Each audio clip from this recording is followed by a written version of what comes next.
Welcome to the Become Sensible podcast, where we discuss practical accounting, finance, and tax for everyday business.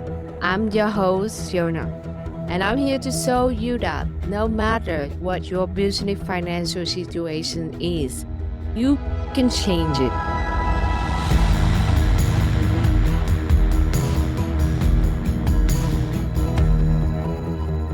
Good morning and welcome back to the podcast Become Sensible. Today's guest is Michelle Aronson. Is the founder of the company called Culture and Strategy Lab, a firm that sits at the intersection between leadership, organizational culture, and strategy clarity. Michelle's work with the company not just on the surface level, but how do they think, operate, and make the decision underneath of all of that. Her work goes beyond the surface level strategy. She helps organizations how to synchronize between the culture and execution to make the growth of the company hold together. So Michelle, welcome on to the show. Thanks for having me. Yeah, so grateful for you to be here and share with your expertise and advice for other people who are building the company at the same time. So Michelle, your work sits in the unique space between culture and strategy, which normally people separate it out in two different aspects of the business. So how did you start seeing them as one system? Yeah, well, I started my career in HR. Really always wanted to help customer experience. Weirdly, I ended up in HR because I thought if you hired well, that it would drive in a better experience for the customer. I had been in the hospital with a broken ankle and had a horrible experience. So as I was coming out of college, that was kind of my purpose. But what I noticed in HR is that, you're hiring people to do the work for you, whether that work is operationalizing your strategy, making widgets, talking to your customers. And I started to notice, first of all, the employees that stayed or left, the leaders who had the high engagement scores or the low, the leaders who always had problems coming to my front door. And so really started to be able to experiment on training or coaching or different ways to help leaders sort of be better and create more clarity so that the culture gets operationalized. So that is how I saw them coming together every single day in my job. And I think people don't feel like the operational is very important, but I think that is where all the thing happening in your company is operational, which is whether people execute the strategy, move one thing at a time, move hundreds of items at a time. That is happening in operation. Yeah. And if it's the operational is not very good, then you only have a plan. Both culture and strategy are kind of invisible. They're kind of made up, right? You're creating them. You're creating this strategy and you think it's going to land well, but lots of things happen. Pandemics and wars and different things are going to impact your strategy. And so you have to continually be building it. And the same is true with culture. What you just said, though, about operations, what this is not research, this is my opinion. But I think people like to focus on operations because it feels clean and easy. And focusing on the people side of things feels uncertain in a way. And it really it doesn't have to be that way. Really getting clear with people can drive certainty in your organization and make everything better, Yeah, I think especially nowadays with AI. Of course, there's the positive aspect of it that is it cut a lot of time in terms administrative and improve the productivity and all the thing with it. But at the same time, end of the day, you cannot not depend on people. So I think what you say, the culture and the part of how to treat people, create a culture and the strategy and people management is need to be really have a right perspective. Because some people will come, oh, this is I can get AI to do this. I can get AI to do that. Devalues so much in terms of like human contribution and performance too. I agree. I think it's interesting because I use AI every day. I mean, me and many people on the planet. Yeah, But I also was trying to call some medical bill that I got, and I just wanted a bill. Like they were sending me texts, and I knew it was legit, but I said, can you send me a bill? I could not get yeah. to a human. So I hung up. I'm like, they'll either send me a bill or they'll send me to collections, but like literally could not get through to a human being. And I tried everything. I was like, representative. Like I tried, and I just thought, I am too busy. Like they will find me. So I think in some ways, AI seems like a great solution. But if you're not testing your humans, like I'm a human on the other end of that product, and like good for them for saving money. But if there is no way out of their vicious circle, I mean, what that money isn't going to be collected in full. I'm ready to pay Oh, him yeah. today. Like, call me, I'll pay you. But I just want to see a freaking bill. So anyway, the point is, if robots are at the end user, then it might work well. But if it's actually a human at the end of your food chain, like you got to kind of really drive to the human needs, which sometimes isn't just getting it done. It's getting it done in a friendly way. Somebody wants to know that that company cares so that they want to go back and be a repeat customer. So Yeah. those are my beliefs. But Fiona, I also had taken over customer experience. So when when Yeah. I was doing HR, that was one thing.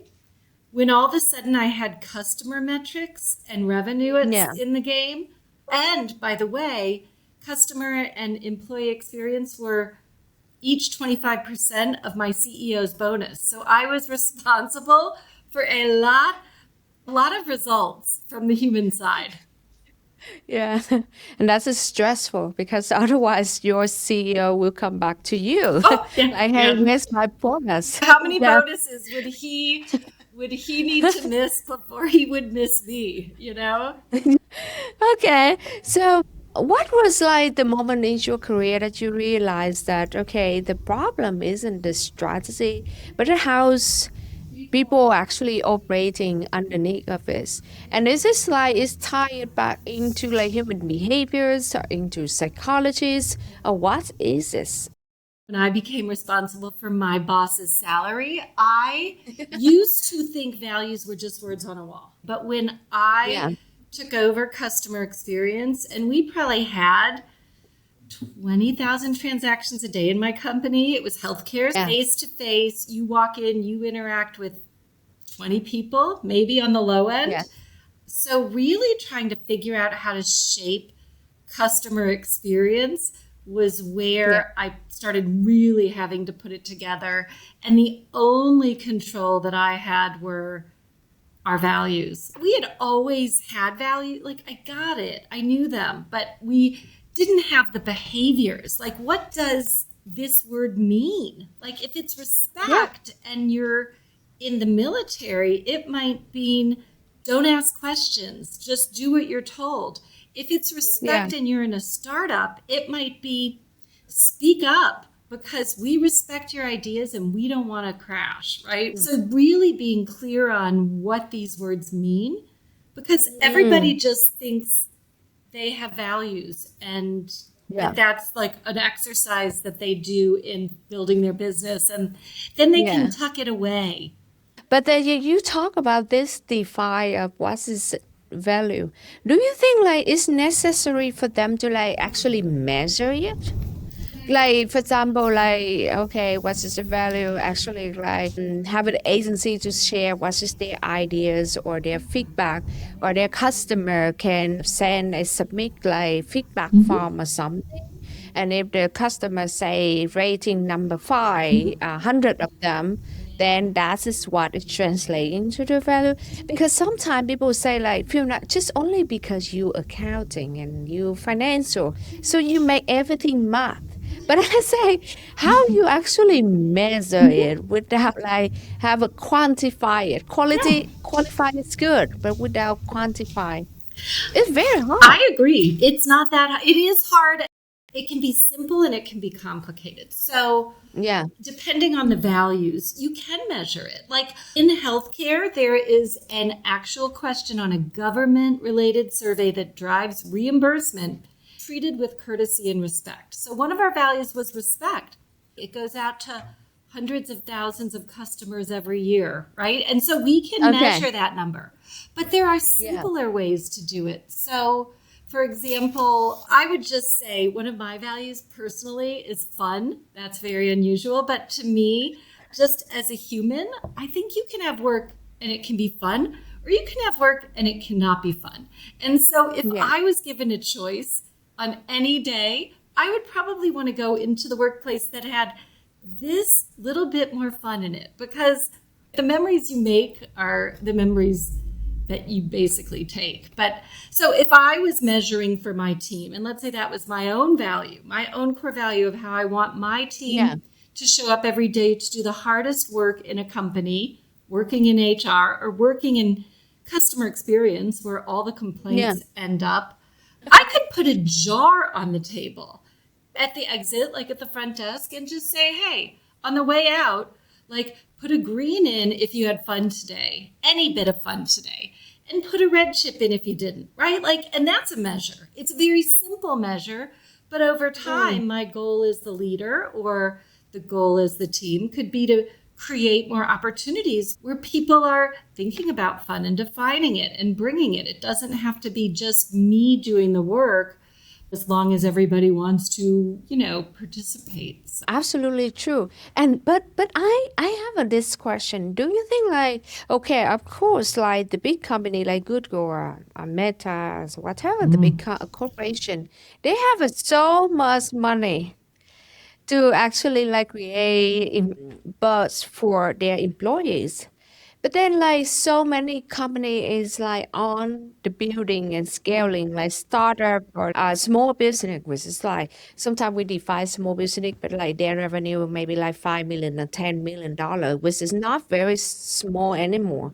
But there's a ton of things that they need to allocate the budgets and time and all of that. They don't have enough of time to like pay attention on how is my employee having fun today, or they feel that they have a growing their career. Those things in theory is actually very important, but in reality is how this like startup or like company is growing need to be able to like provide those things. All right, I'm going to throw somebody under the bus. It's not you or Jen Gardella, but somebody in our 10K SB class is who's going to go Yeah. under the bus.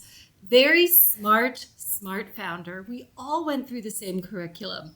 Early in 10K SB, there is like a thing where you develop your values very early on.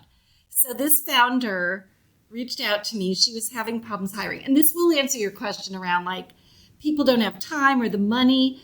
It doesn't take time or money, right? It takes intention. It takes building it into your system. So this founder reached out to me and she was having problems with keeping employees. And she was growing, had a really successful business. And I said, let's just talk for 30 minutes. Like I give everybody 30 minutes of free help. Like, let's just talk through your biggest problems. People don't think it's culture. They think it's turnover, or they think it's a symptom, a result of the culture. So I said, like, let's just look at, so we get into the first call and I said, what are your values? Like, let's start there. And, she said, listen, that was 10 weeks ago. I don't even know where they are. I was like, okay, well, that's where we should start, because who are you hiring and what are they expecting? And what are you promising them when you come in to work for my company? This is what it's going to be like. So I think that's my first comment is like, look at your values. For many companies, it probably was 10 years ago or 100 years ago that their values were established. And are those still what the people are experiencing every day? Like, that's my first comment. Yeah. Could probably be bigger or better if they, money doesn't buy loyalty or innovation. Like, people working for them may have great ideas, but they're not fully connected. So they're saving them for their own startup or their own business. They're Mm, not mm, like giving their best to the business. mm, I mm, love research, like we talked. mm, I did an employee engagement survey every single year, mm, and I think mm, there are numbers, right? mm, Quantitative research. And I would also mm, ask a few qualitative questions every year, just depending on what mm. my goals for the next year were. So Yeah. one year I said, it was around rewards and recognition. And I wanted to look and make Mm, sure we were recognizing people. And I said, what kind of rewards or recognition do you want? Over mm, 60, I would say close to 70% of the results were a thank you.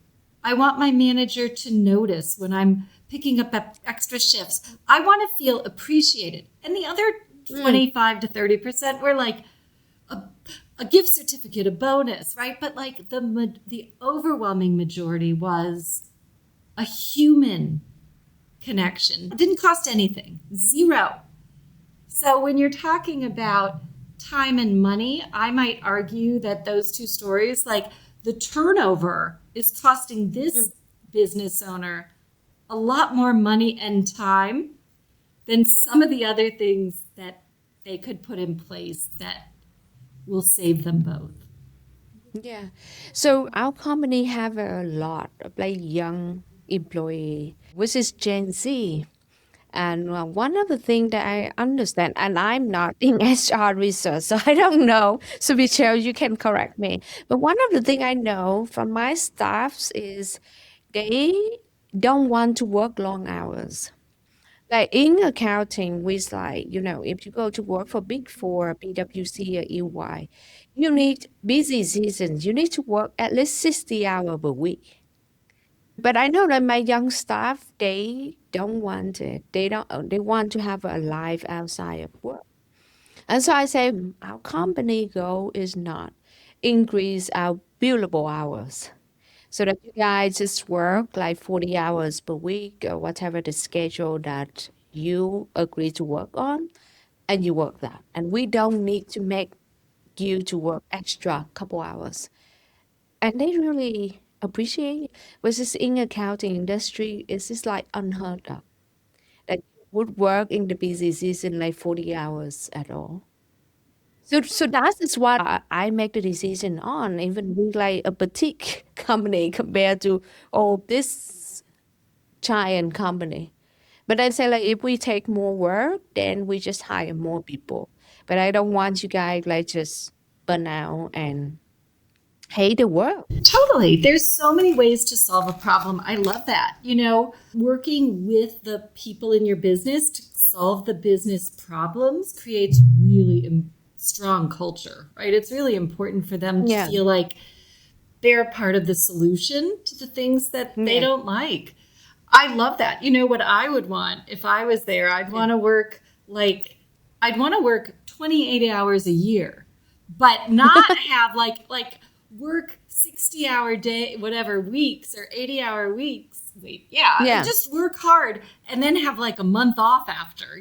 Just where I know from April 15th to June or whatever, I could just yeah. travel. More like the school teacher model. But yeah, no, I love that you do that for your people, Fiona. Yeah. That so helps them, I'm sure, feel appreciated. Yeah, I just say like we need to work around it. That what's you actually important to you, and then we come as the company, we just set the goal to become more efficiency, so that you go to work, you really work 1 hour, you work, get it done, and you can coming out of the office. You don't need to sit in here 10 hours, send email at midnight at all. So that's a different goal. And in short term, we didn't see so much of impact, but like in long term. And actually see a lot of the performance we saw in terms of how people coming in and focus and create the productivity environment.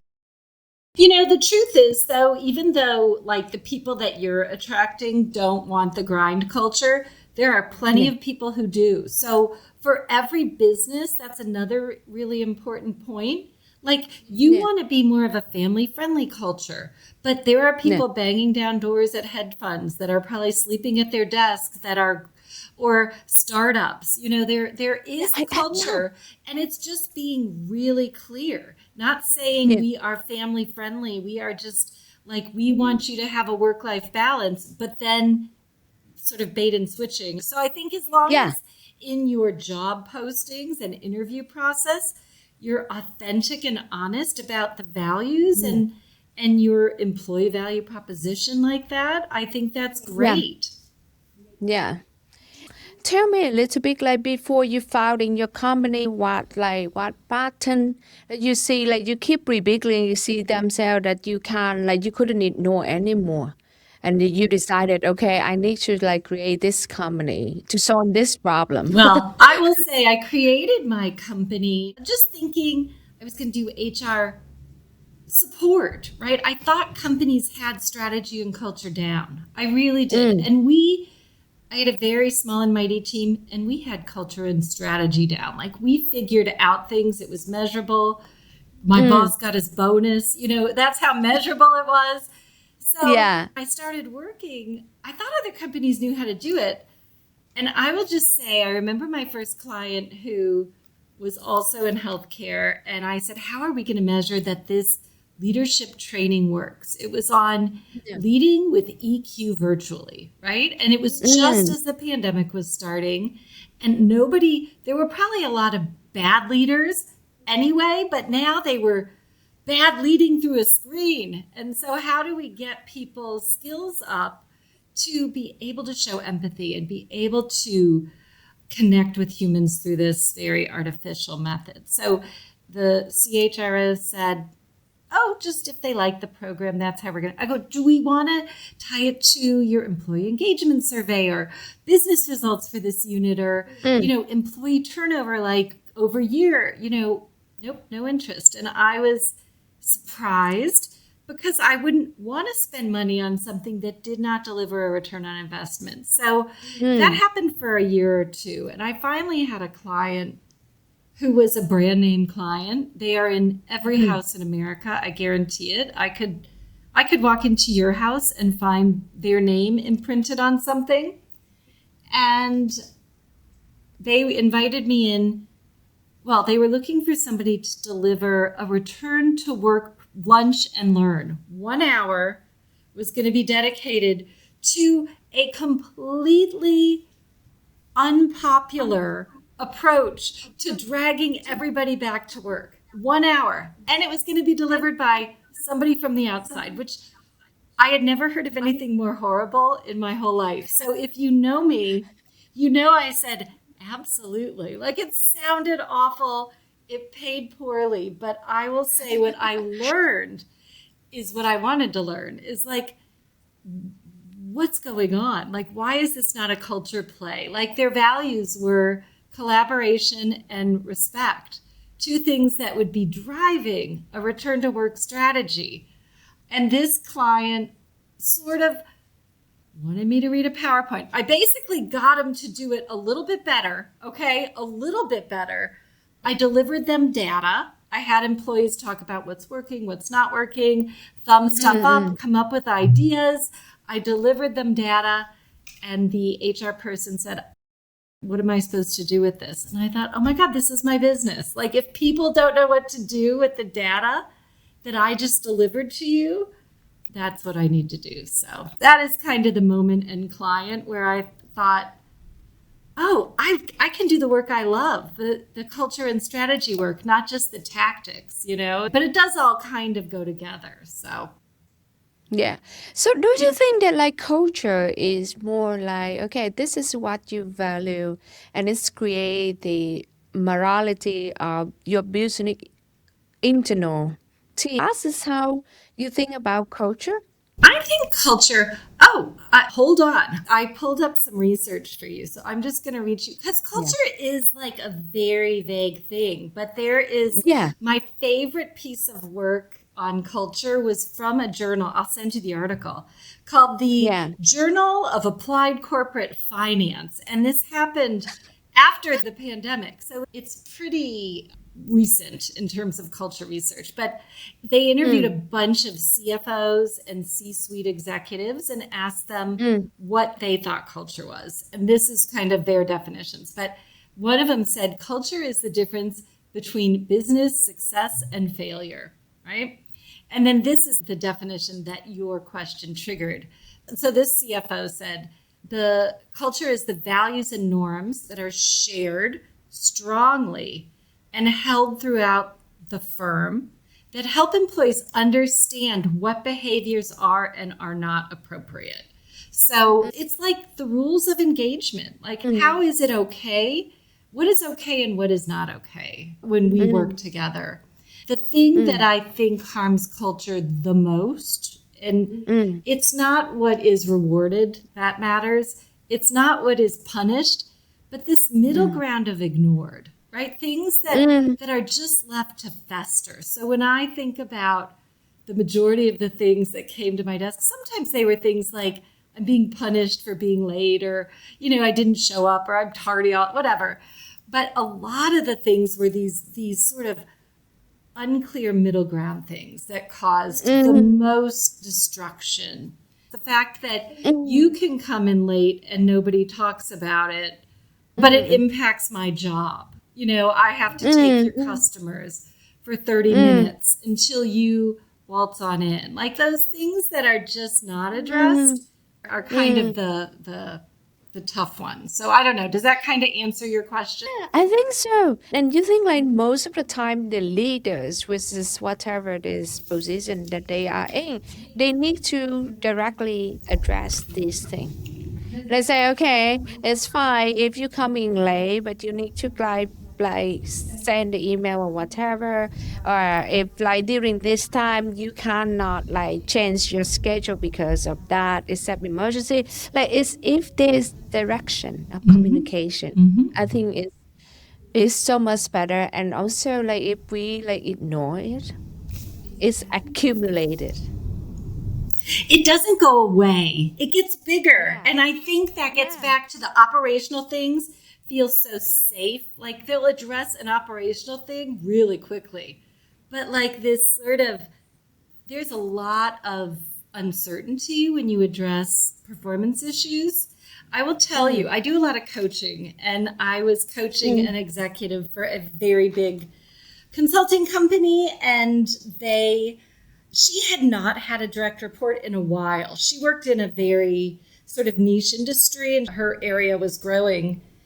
And my advice to her is this, and it is like, we're still coaching, but like we were going to close it out. And I said, what's the best sort of takeaway from this coaching? And it actually is this piece of advice. So she was hiring this new person.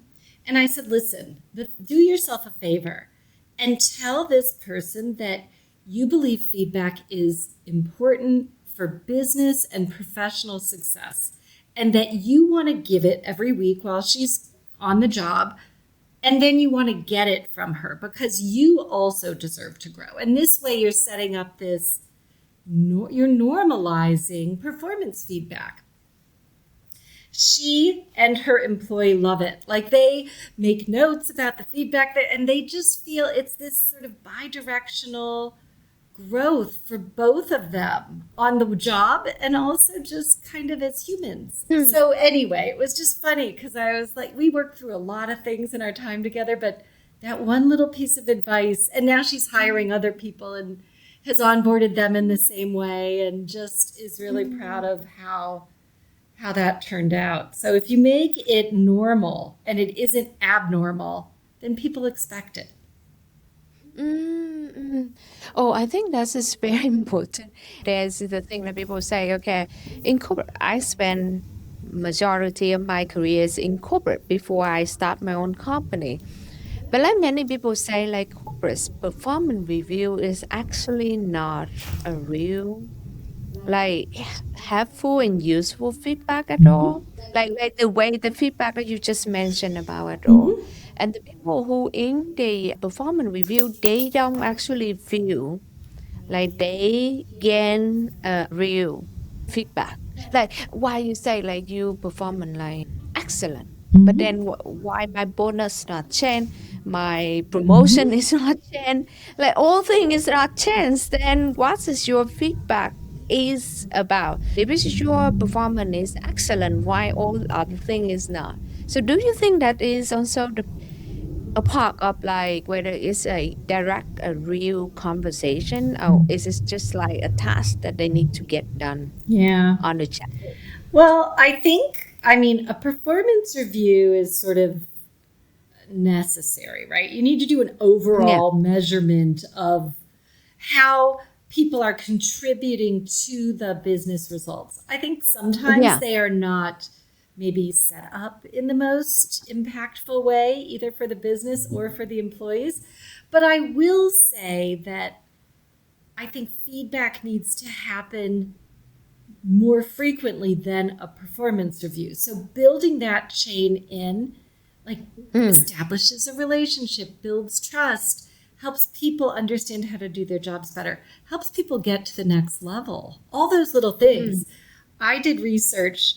I was taking a class and I was in charge of all the people stuff. And I had to do a sort of capstone for this class. And the mm, problem I was solving was turnover for, this was in the millennial age, millennial turnover in nurses, because that's very mm, expensive. Replacing physicians and nurses is very expensive in healthcare. So instead of asking why people leave, I went to high performing millennial nurses and asked them why they stayed.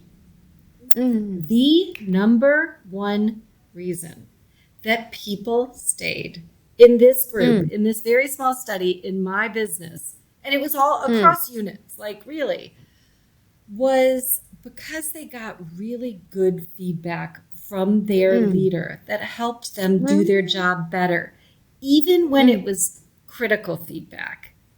And they felt that they were getting really deep levels of professional development from this. They said, my leader rounds with me every month. And even if it's for 5 minutes, I always get an opportunity to learn and grow. I get positive and developmental. So mm. just kind of interesting. And like, that's not for every business, but asking the questions like, why do you stay? Or, trying to solve the problem, is really important to look into your own business and your own experience of the people in your business. Mm. The way that you say about it is like basically people want to see the way to improve their work. And that's is like they learn something and they feel like they develop their career with it. Even this is like a hot conversation, but they would rather know exactly what it is than just like abstract.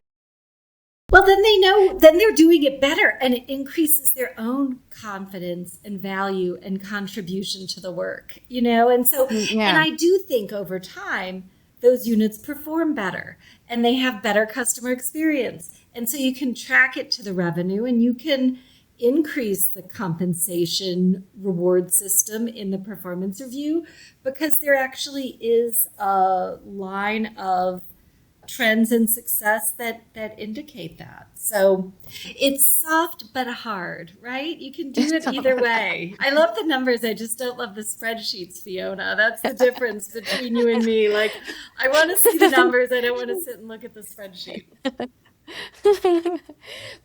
Everyone thought accountant always loves spreadsheets. That's what people always think. Do you? So I actually pretty good in data. So Yeah. I can look at like thousand of record. Oh, yeah. And just the Oh, smile on your face answers my question. You're like, yeah.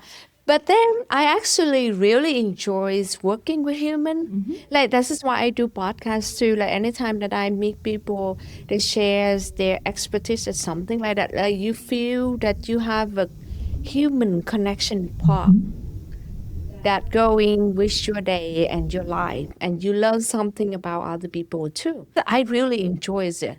So I'm not like always like love sick all the time and try to avoid meet people. I actually really enjoy to like sit down, learn from other people, listen to what is the expertise in their field, and what to have it to in like applying to the business environment too. But so, like, do you think like most leaders like they aware of the culture that they created, or they just like reacting to it in the real time?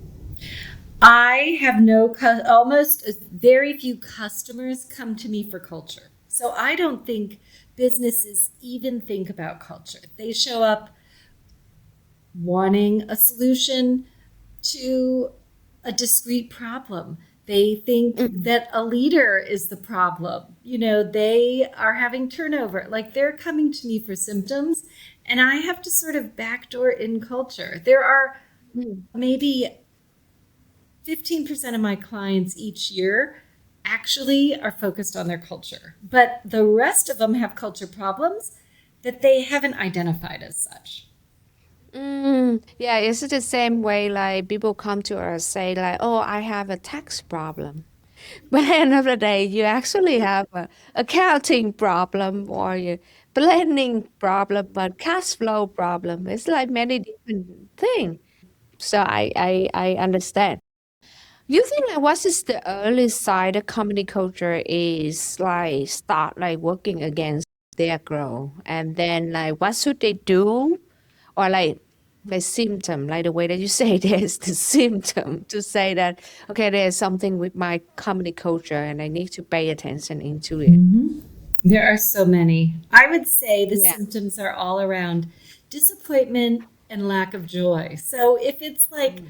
they're not hitting their business goals, they're not able to retain people, they're getting Mm. lawsuits. That's a real culture sign. Mm. They're feeling reactive. They're not feeling that people are giving their effort, right? They're hiring Mm. people and the people are staying, but they're not getting the sort of results that they anticipate from the 20 people that are doing hardly any work, I mean, I think there's a lot of sort of ways that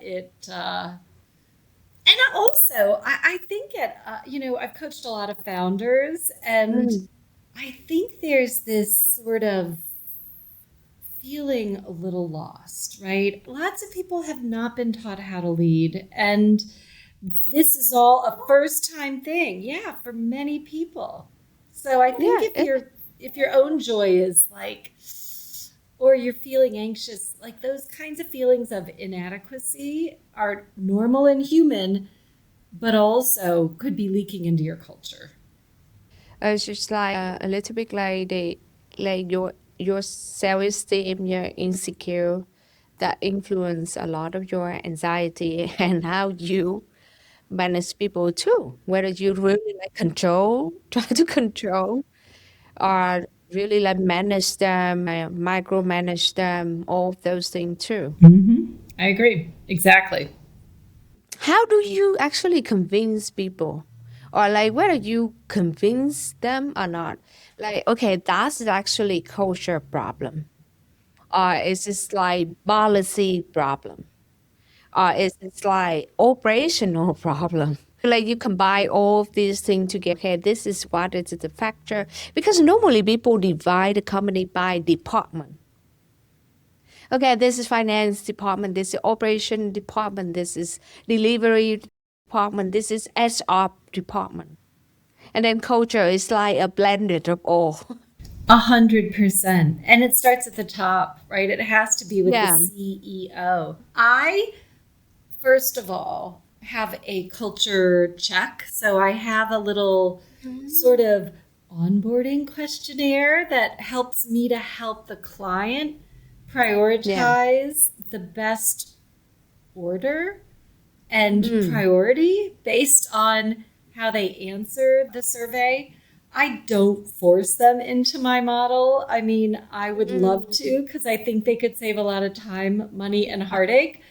But hiring somebody from the outside to Mm. unilaterally fix your culture is not ever going to work. So a lot of my work is Mm. partnering with them. So if they think that I can deliver a a 60-minute lunch and learn to help their return to work go smoothly, in 60 minutes, I would be like a miracle worker. Those people were mad and they needed somebody to hear it. And so, really, it is not going to be something that's done by the outside. So, that's the first thing in my model. Like, I am a partner for them, I'm a partner for their C suite, whoever is leading the initiative. I'm a partner for their HR team.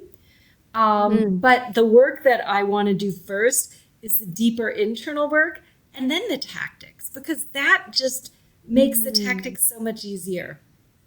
mm, I do have a client who I'm currently working with, and I love them, and they fight me every step of the way. They said, I've developed these pillars. I said, can we call them values? Like, let's just call them values, because they are values. They're teamwork, and they're safety, and they're quality, right? These are mm, great values. Can we just define them? But we're working through every single touch point, mm. and it would be so much more efficient to start with the values and then embed them in every touch point. Yeah, which is very interesting. Like for me, like if anything that I'm not expert, I don't know. I hire someone coming in, like for example, marketing. I'm not expert. I hire them in. I say, okay, this is our goal. And whatever, how you make that, and this is what is our core brand and message and all this. Now you just do what you need to do to deliver that message, deliver that result. And that's it. I'm not coming in and check, okay, this is the key work I need to do. I don't. And I will not spend time to do those things. And if you can, then we find what is the problem with it, and then we adjust the strategy. But that's how I would do. I would not like your client coming in and like fight every step with the way at all. Well, Why? because it's not work that is perceived as the problem. And you spend a lot of money on your people, like Yeah. benefit costs, compensation costs. Like there is a lot of expenditure. And so making sure that the employees understand the value of that and how much you appreciate them through those, let's call them rewards, right? Or whatever the Mm. system is. Like it makes it more human. It makes it more approachable. You want them to know how to use them when they need them, like all these expensive things, and just to sort of plop them on them without any sort of like, Yeah. we are so glad you're here and we value your health and well-being and aligned with this value. Like it is 2 or 3 sentences, but let's just make it warm. I mean, and fuzzy. Yeah. And then you're going to drop a 30% increase for 2020, whatever year, because the costs have all gone up. But explaining a lot of the why and why are you doing it and why does it matter? Mm. Okay. This is very interesting. What do you think a broken Oh, decision making? Like there's some company that think never make the decision or delay for 6 months to make the yeah. decision. Yeah. And what is the thing that is like it's look like in a Yeah. broken decision system? I think what I've seen is people afraid to make a decision, people delaying making the decision, making Mm. bad decisions because you're making them in isolation versus having a like problem solve, like one person Mm. solving a problem. It might not even be the right problem, just like we've been Mm. talking about. People think, oh, I'll bring in a trainer, I'll bring in a coach, but the bigger problem is, the culture. But I think it shows up in all those ways. It shows up in decisions, it shows up in power dynamics, it shows up in 1,000 different ways. Yeah. And then like you think like the like a smaller company, like my company is petite. Like we're not 50 people on the team. Like a smaller company, do you think it's actually very hard to like employ the value and the culture and make it align with your decision making every single day? Or you think that is just not matter of the size of the company? I don't think it matters. I guess if I was leading a small team, I mean, Yeah. I would want to make decisions aligned with the values that we talked about earlier. So maybe I would put the values at the top of the agenda and say, hey, everybody, here's the decisions we're making. And let's ground our choices in Mm, these values that we are saying we care about. Like, mm, so if you disagree with something or think it's contrary to mm, what we say we are, we should talk about it. It can be simple, doesn't have to be a big deal, but that helps you with transparency. People mm, then think about how they make decisions and they can start to line them up with the values because they've just seen it demonstrated. So, in mm, theory, it could make them better decision makers, right? If they're mm, mm, awake and learning and interested in making decisions, they then have mm, sort of a rubric or a cheat sheet to try to do the same. mm. So the other thing is, I normally like see like many of our 10K or other like small business founder, they have the challenge like because of course you are growing the company, you don't have a very big budget to like compensate someone like a big company. Like I can't compete with PwC or like someone is startup in IT cannot compete with Google in terms of compensation. So then, what is the thing in terms of value and reward system that will get a lot of attention and value by the employee to get them like retain with the company or hire them to onboard the company? Okay, there's not a right answer here, but I'll tell Mm, you what I do know.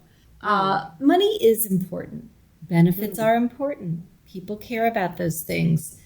On the employee engagement survey that I did for 20 plus years, compensation and benefits are always going to score the lowest nationally, like, period.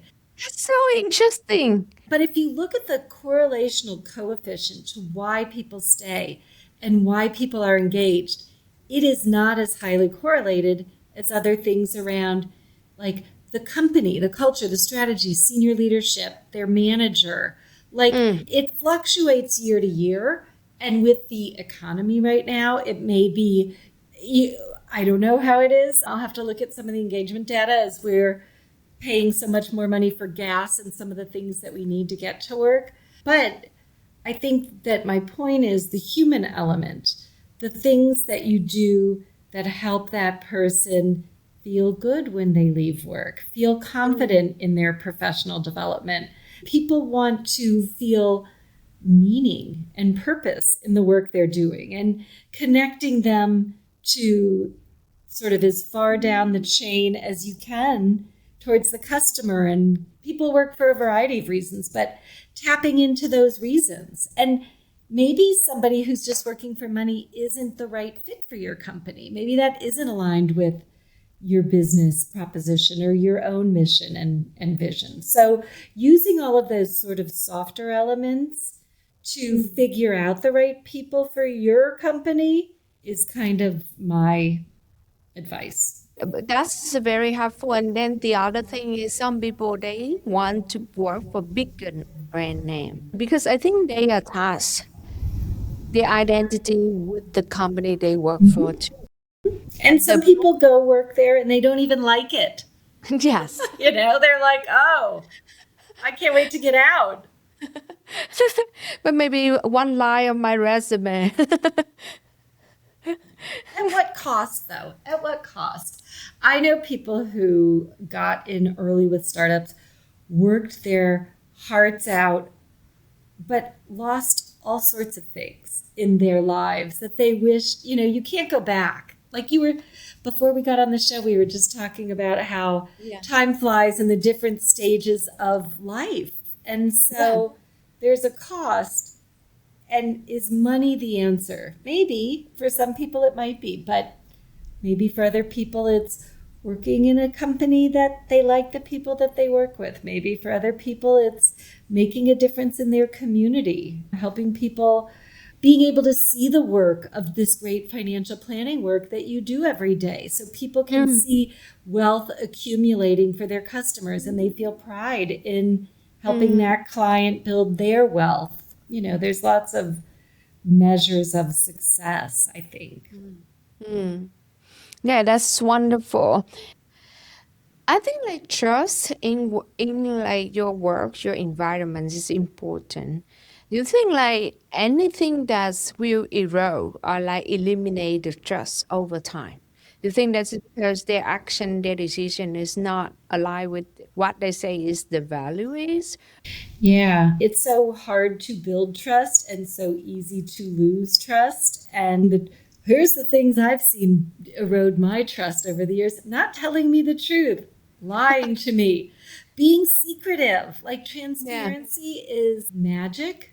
Yeah, anything where your employees or your customers are going to question your integrity, right? Because if you Mm, don't trust somebody, it leaks, right? Or if your yeah. boss doesn't trust you, that doesn't feel good. So there's a lot of ways that people break trust. Micromanaging, there's just this is a long list. How long is this podcast, Fiona? We could go on all day. I could Right. probably answer this one forever. Okay. So, when you think about your company, the company that you work with, how you decided that, okay, this project or this company that you will take it on, and what is like the thing that you think is important for the project, or is this like the new field that you want to enter in? What is the thing that you want to take on more for your company? For me, I am always wrong about my favorite clients. I always think I wouldn't want to work with a bunch of PhD engineers, but I do. Or I don't want to work with this type of business. So what I do know that all of the different clients that I've worked with have in common is the leaders being able to own and admit that they don't know everything. None of us do. And that they're willing to do some work to make themselves and their business better in measurable ways. We measure everything. So it sounds weird, but being willing to spend time and attention on the people, seeing the people as a value add Mm. versus an expense, right? And they're both, right? But if the value add weighs a little higher, there's a bigger investment and commitment to getting the best for those people, and then you get the Mm. best out of those people. And so I think Mm. that's the themes that I've seen with people who Mm. either come to me looking for culture work, that they really want to invest in that, or my clients who kind of come in with their problems and we reposition it into culture work so that they Mm. can be stronger and clearer in their own work going forward. So, looking ahead, how do you feel like the relationship between the culture and strategy evolve over time in the next decade? Mhm. I do not have an answer to that question. I was doing mentoring at South by Southwest this last year, and one of my mentees who was asked me that very same question in a little bit differently, but I can only say there is a lot going on. There is transformation happening at every single level. So, whereas we might have been able to forecast out 5 or 10 years, I'm not sure that is as possible as it was in the past. So, what I will say, I fundamentally believe in AI is a tactic, right? It's a way to achieve a strategy. People think of AI as a strategy. It might be, but really, you have to earn money on whatever you're selling. So there's probably another business that AI is feeding. And then there's still humans, right, that are operationalizing AI and that are foundationally serving your customers or identifying your, like, so I'm betting on the humans. I do believe in AI 100%. I use it. I think it's a great way to be efficient for the things that AI is capable of doing. But the real future, I think, is still human, because at the end of the day, I didn't want to talk to that insurance company. I might never call them back again. I mean, because I couldn't even get what I needed from their AI assistant. Like I use a lot of AI for many different things. But like a couple days ago, I have a coffee chat and we laugh at the jokes that we say like eventually maybe in future my AI will meet with your AI. And they come back and they summary what the AI talk together. But as human, we will become like miserable because then human is natures is connection. We social creators. End of the day, like then what I do the old days.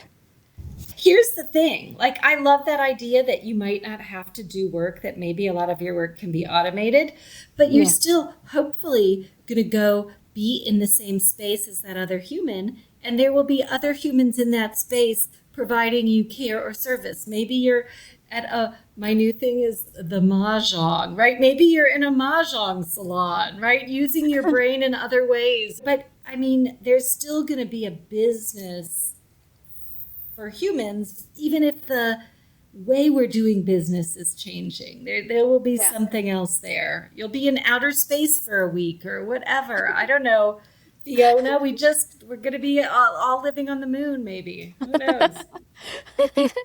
That's interesting. What do you think about intentional growth?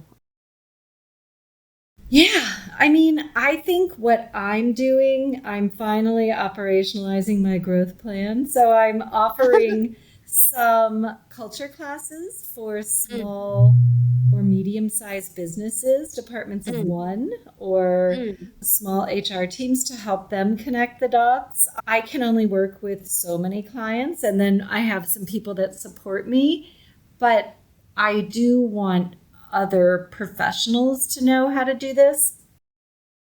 I have been teaching culture and strategy for graduate students, MBA Mm, and masters in HR for mm, over 15 years. So it's not new for me to teach, but it's new for me to teach in a way that I think is helping the people put together in this order in a supported cohort a culture strategy. So that's kind of my intention for 2026. And then 2027, I'm also working on a book. Oh, that's wonderful. I cannot wait to hear like about your book. So I think that is all for our conversations. And Michelle, thank you so much for sharing with us, not just like how you use the values and culture as the top of the company and influence and build a company from the top and inside out. If you are listening on to this podcast and trying to build something that actually hold together an alignment and consistently, this conversation is super helpful for you. And thank you so much for your time. And I looking forward to the next couple episodes. Thank you.